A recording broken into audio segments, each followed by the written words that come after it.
काल में, प्रदोष के समय पर, प्रदोष काल में शाम के समय पर जाकर किसी भी नदी, तालाब, बावड़ी, कुआं, कहीं ना कहीं जो आपके पास में हो, वहां पर एक घी का दिया, पत्ती का मुद्दा, पितरों का लगा। अगर नदी, तालाब, बावड़ी, कुआं नहीं है तो पीपल का वृक्ष हो या बेलपत्री का वृक्ष हो या बट का वृक्ष हो, उसके नीचे लगा दो प्रदोष काल में। पर अमावस्या के दिन लगाएं जरूर। क्यों? क्योंकि अमावस्या के दिन पितृ शाम के समय प्रदोष काल में शंकर भगवान का नाम जाप कर कर नदी, तालाब, बावड़ी पर पानी पीने जाते हैं। वहां से जल का आचमन कर कर पितृ अपने लोक को चले जाते हैं प्रदोष काल के समय पर। इसलिए प्रदोष काल में जलाशय के पास में बावड़ी, कुआं, नदी, तालाब के किनारे पर दिया लगाया जाता है दक्षिण की ओर मुख कर कर बत्ती का। तो पितृ आशीर्वाद देते हुए जाते हैं कि फलो फूलो, आगे बढ़ो, उन्नति करो, तरक्की करो। ये पितरों का आशीर्वाद रहता है, पितरों का वर रहता है। आप देंगे उसको मिल। पितृदोष है, ये आपको कैसे मालूम पड़ेगा?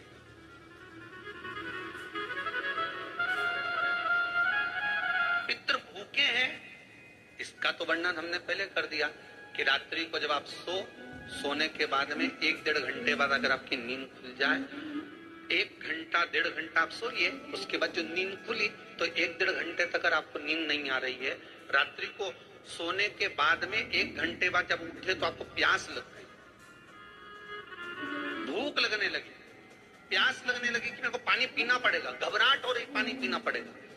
1-1.5 घंटे सोने के बाद अचानक नींद खुले और आपको प्यास लगे, समझ लेना आपके पितृ भूखे हैं और प्यास है। भूखे और प्यास है, उनको जल की जरूरत है। किसी भी नदी में, सरोवर में, कुंड में, बावड़ी में, तालाब में, आप तीर्थ में जाकर जब स्नान करते हैं तो स्नान करने के बाद एक काम का नियम बना लो कि अपने हाथ की अंजलि में जल लेकर अपने पूर्वजों को देना।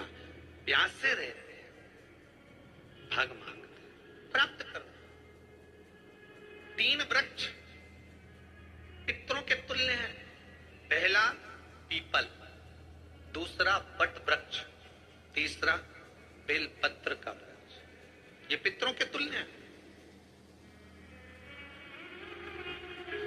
अगर आपको रात्रि में नींद नहीं आ रही है, ऐसा लगता है कि रात्रि को 1 घंटा 1.5 घंटा सोने के बाद कुछ गलत गलत विचार आने लगते हैं, नींद सुबह 3 बजे तक, 4 बजे तक नहीं आती, 4 बजे के बाद फिर नींद आती है, तो एक प्रैक्टिकल जरूर कर कर देखना।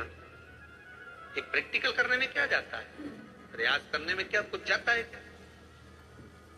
प्रैक्टिकल कर कर देखना कि कहीं सीओर वाला हमारा झूठ तो नहीं बोल रहा है। तो प्रैक्टिकल करने में कुछ नहीं जाए। 1 लोटा पानी लो, उसमें थोड़ा सा कच्चा दूध डाल लीजिए। पत्री का पेड़ या पीपल का पेड़ या बट का पेड़, इन पेड़ के नीचे ले जाकर उस दूध को दोपहर में सुबह 10 बजे से लेकर 12 बजे के बीच में ले जाकर चढ़ा दीजिए। रात्रि को फिर ना आपको प्यास लगेगी, ना भूख लगेगी। नींद एक बार लगी तो सुबह ही खुलेगी। प्रैक्टिकल करने में क्या जाता है? पानी डालने में तुम्हारा कुछ जाएगा? अरे बोलो तो सही। प्रैक्टिकल करने में क्या जाता है?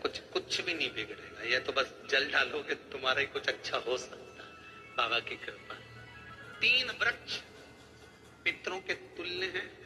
पहला जम के बोलिए पीपल, दूसरा वट वृक्ष, तीसरा बेलपत्री का वृक्ष।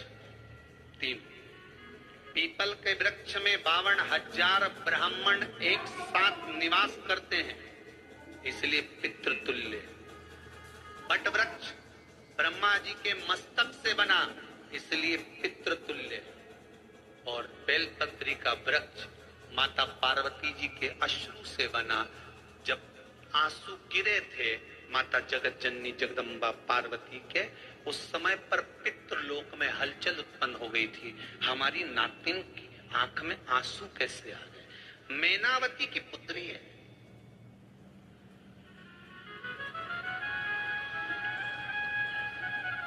पितरों की नाती। इसके अश्रु कैसे गिर गए? पार्वती जी ने कहा, ये आंसू नहीं, मेरा पुण्य भाग प्रकट करती हूँ बेलपत्री के रूप में। तो पितरों ने वर दिया था कि ये बेलपत्री का वृक्ष हमारा आशीर्वाद है, इसके नीचे अगर कोई दीप लगाता है, शिव को स्पर्श कर चढ़ाता है, उसके पितरों की शांति होगी। हम स्वयं उसको आशीर्वाद देने के लिए पधारे। बेलपत्र का पितृ तो रात्रि को अगर भूख लग रही है, प्यास लग रही है, तो पितृदोष।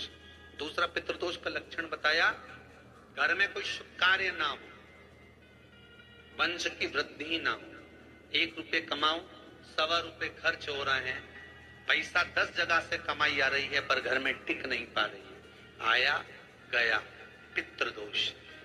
जरा सी कटोरी पड़ी है, उसके पीछे विवाद चालू हो जाए, पानी ढुल गया, उसके पीछे विवाद हो जाए, या छोटी छोटी बात में घर में क्लेश मचा हुआ है, पितृदोष है।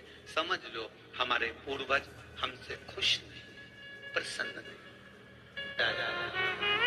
सारी दुनिया के लोग तुमसे कह रहे हैं तेरे घर में पितृदोष, 1 रुपए कमाते हो, 1.25 रुपए खर्च होता, मानसिक टेंशन बना रहता है। घर में एक व्यक्ति बीमार है, ठीक हुआ, दूसरा बीमार पड़ गया, दूसरा ठीक हुआ, तीसरा बीमार पड़ गया, तीसरा ठीक हुआ, चौथा बीमार पड़ गया। मतलब कहीं ना कहीं पितृ का भाव, पितृदोष का बढ़ रहा है। किसी ने कहा तुमसे कि तेरे यहाँ पितृदोष है, तूने ब्राह्मण को भोजन करा दिया, पिंडदान करा दिया, तर्पण करा दिया, तिलांजलि करा दी, गया जी का श्राद्ध कर दिया, हरिद्वार चली गई, वहां पिंडदान करवा दिया, ब्राह्मण भोज करवा दिया, तिथि पर भोजन करवा दिया, सब कुछ करवा के दे दिया। अब एक काम और करके दे दो, एक काम और करके दे दो।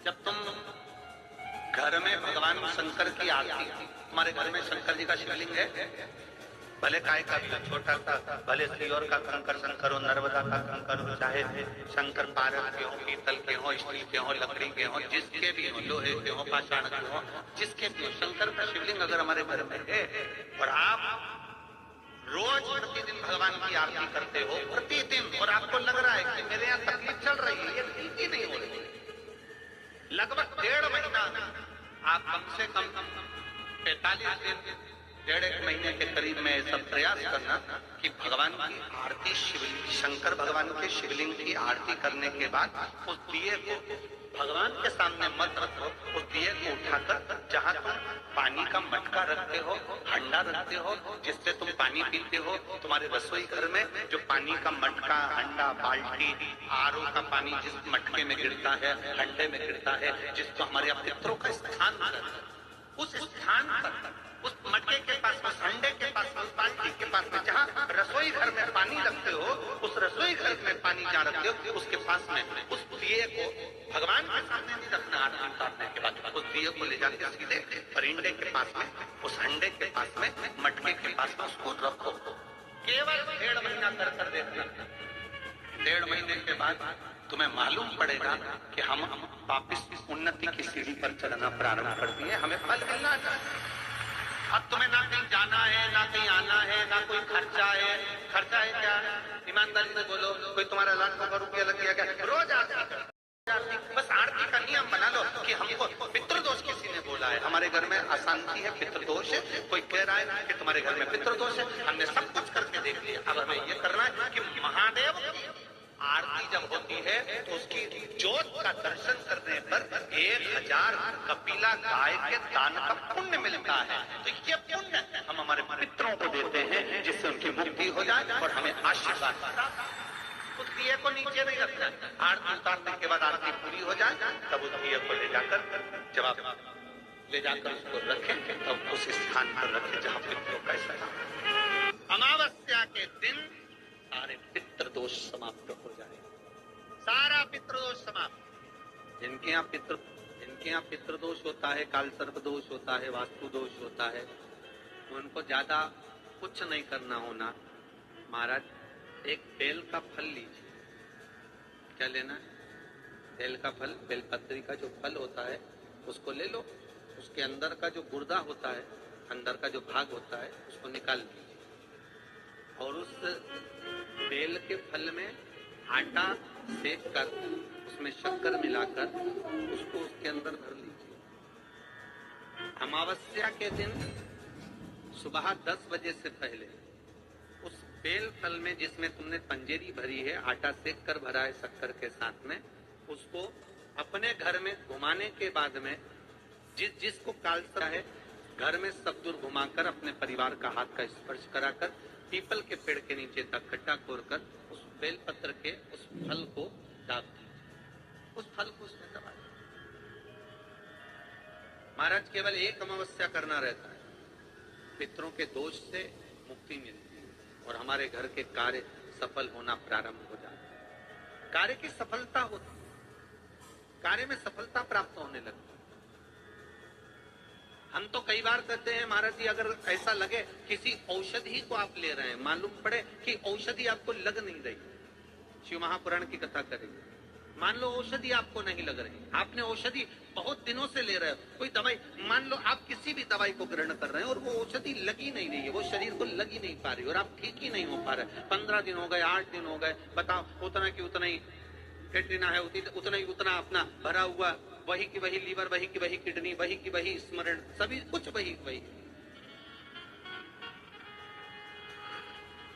उतना की उतना ही। बीपी भी ऊंचा नीचा चल रहा है पर लेवल में नहीं आ रहा, शुगर भी लेवल में नहीं आ रही, तो प्रयास करा करो महाराज, बेलपत्री के फल का जो गुर्दा है, अंदर का जो भाग है फल का, उसको पानी में गला लीजिए और प्रदोष की प्रदोष, कम से कम प्रदोष नहीं हो और बीमारी जरा दवाई लगी नहीं रही हो तो बिना प्रदोष के भी कर सकते हो, उसको पानी में गलाइए।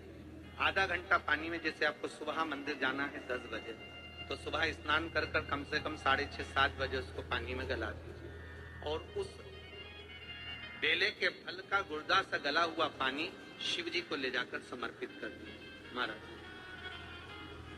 उस पानी में से थोड़ा सा 1 चम्मच पानी शिव जी पे चढ़ा हुआ लेकर आ जाइए। उस पानी को जो बीमार व्यक्ति है उसको औषधि देने से पहले मात्र आधी चम्मच से भी आधा चम्मच उसको दे दीजिए।